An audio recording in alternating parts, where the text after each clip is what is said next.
All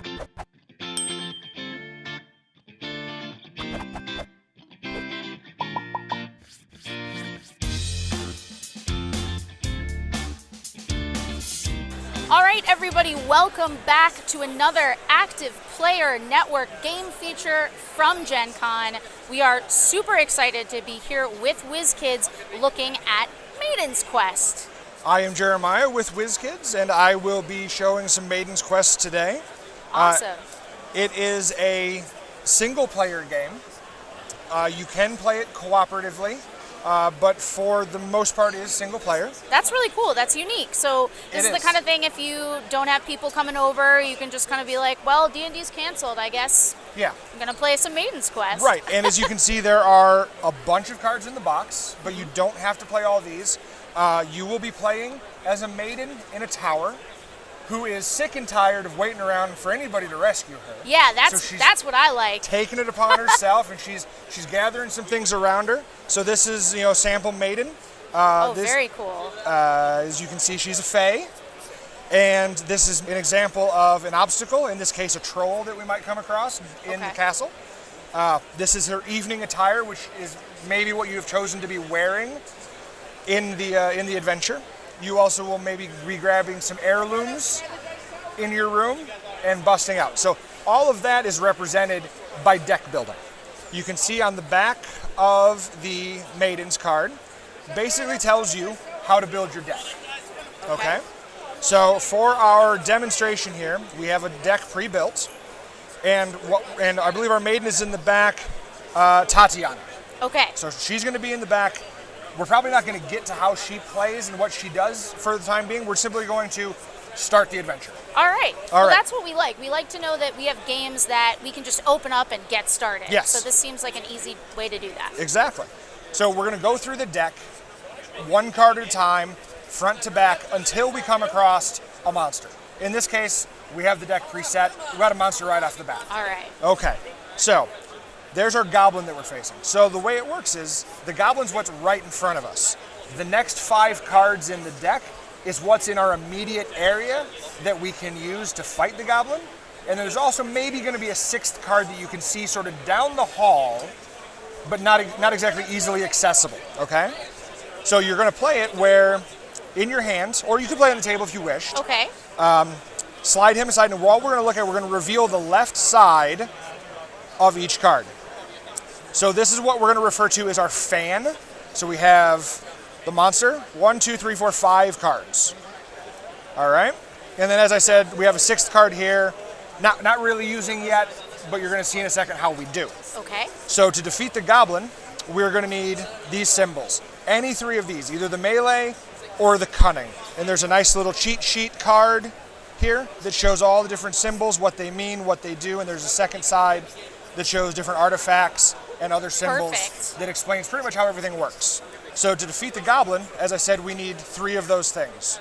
Well, if you look at our fan, these are basically health cards and defense. Nothing there that's going to help. This is a dragon, which if we look at our card, is our charisma. Okay. Okay, and then we have swords here. We're stuck. We can't do anything against this goblin. However, you notice we do have this +1 symbol. +1 symbol means that thing we see down the hall, we get to sneak past the goblin real quick. Oh, okay. Hit him with our sword, sneak past him, go grab that thing we see down the hall, which is actually that card right there. Now we have the 3 swords we need to defeat the goblin. That's so cool. So then this is how the gameplay will progress. When the goblin is defeated, he flips over. When he's flipped over, the gray means he's defeated, and the arrow, if you look at the reference card, means we upgrade a card. Very cool. Okay, so now when we're upgrading, this is what we've been using. Set this aside for a second. This is what we're using. So to upgrade a card, we're going to spin it 90 degrees. Okay. So what we're going to do is this longsword we pulled.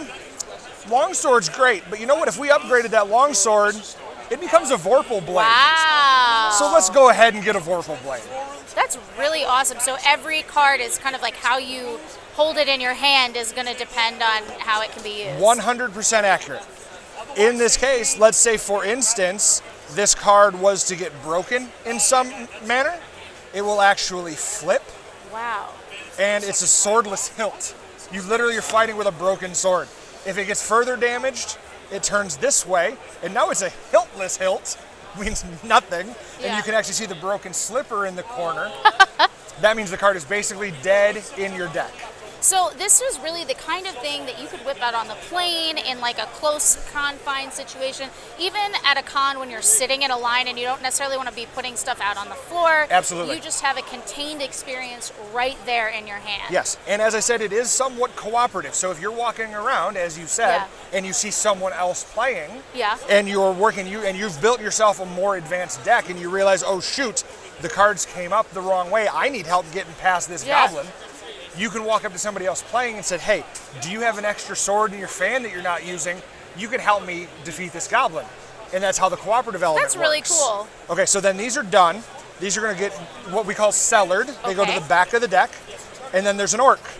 Well, what I failed to mention, that's my bad, is if you'll notice, this actually should be here, we start at level 1. Okay. The nice thing with all the cards is, see the crown? That's our starting position. So the crown is bottom left on all these cards. Okay, so that's how the deck starts. We know we're level 1. That means we can't fight a level 2 orc.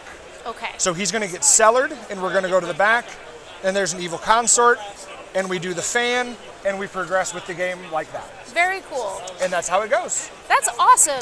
So you're constantly flipping to defeat, turning to upgrade, flipping to things get broken, until you have defeated Your whole deck. That's very cool. That's awesome. Thank you so much for showing us a little bit about this. I'm excited to see people walking around the con, defeating people as maidens, living their best lives. And like I said, there's tons of cards here. You can easily build 2 or 3 decks out of just one box. That's right. That's awesome. Awesome. Okay. Well, let's go play some Maiden's Quest.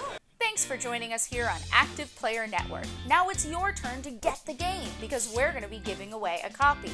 You can take a look at the info below the video for how you can enter for your chance to win.